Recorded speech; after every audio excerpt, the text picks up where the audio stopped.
Hi, I'm Ash from DroningON. In part 1, we unboxed and inspected the brilliant Eachine QX65, a mini FPV quad that's ready to fly. Links to it are in the video description, but in the meantime, it's time for the flight test. Enjoy the video.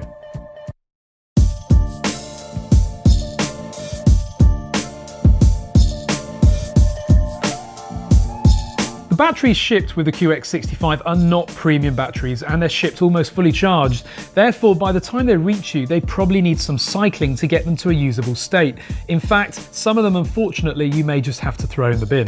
I bought some alternative, higher quality batteries which are far better. Links for those are in the video description. On a positive note, however, the included multi-charger works pretty well, and it's very handy that you can connect a regular large capacity battery to the XT60 connector for charging when you're at the field. Anyway, enough talk, let's get flying. So up and off we go with the QX65, and the first thing I noticed is just how good the camera is on this quad.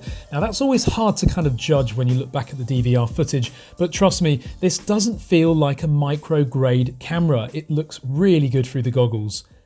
Now this first flight is at night, so I thought I'd just test the sort of lower light quality of the camera, and actually it's doing quite well. I mean, the lights are virtually, well, they're actually off in this room, and yet you can still see pretty well, although obviously the VTX is breaking up quite a bit. But remember, this house was built in 1925. The walls are 12 inches thick and the ceilings are very tough as well, so to still get signal through those I think is pretty impressive.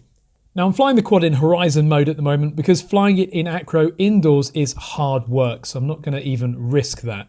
Back around for another lap upstairs, and boy, this thing really flies quickly. Now obviously I'm not countering any wind here, I'm inside the house, but you really can get some speed up in this and you've just got to be really careful.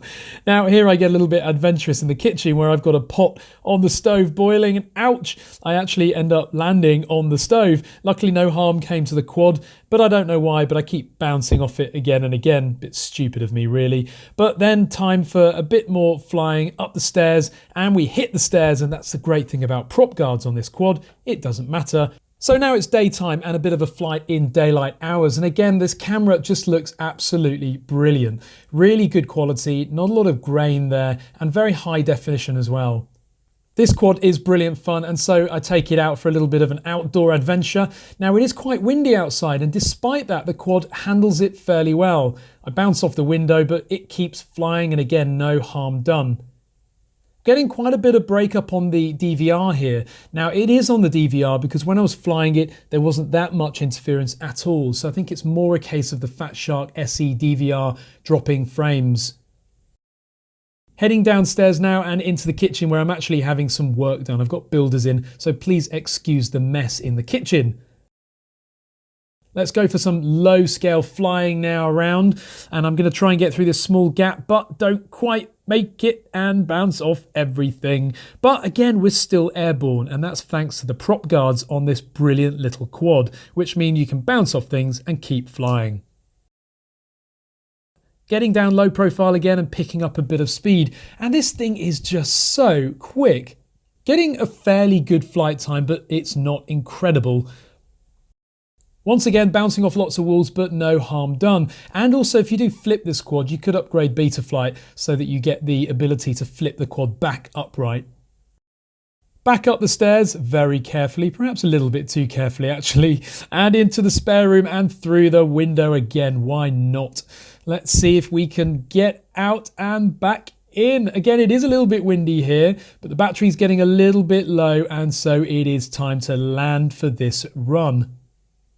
Now with many of these micro quads, they're brushed, they don't have loads of power, but this one is different. We're in acro mode now, and so we're going to try some stunts and flips. First of all, we'll try a roll flip, and it does it with ease. Again, it is hard within a confined space to do this, but it's worth a try, even if it goes wrong sometimes. But that does prove that this quad is more than capable. And just finally, a few speed runs. Now I really did try and go flat out here as much as I could with the camera tilt, and it is a frustration that the camera tilt is a little bit limited on this quad, but what an incredible little indoor FPV quad. I've put some positives and negatives up on the screen now. Without doubt, this is my new favourite indoor build, and I cannot recommend it enough. It has a few very minor issues, one being the batteries that are bundled with it, but they are replaceable. I hope that you enjoyed the review. Please be sure to hit that subscribe button and comment below with your thoughts. If you enjoyed the review, give it a thumbs up. Thank you very much for watching.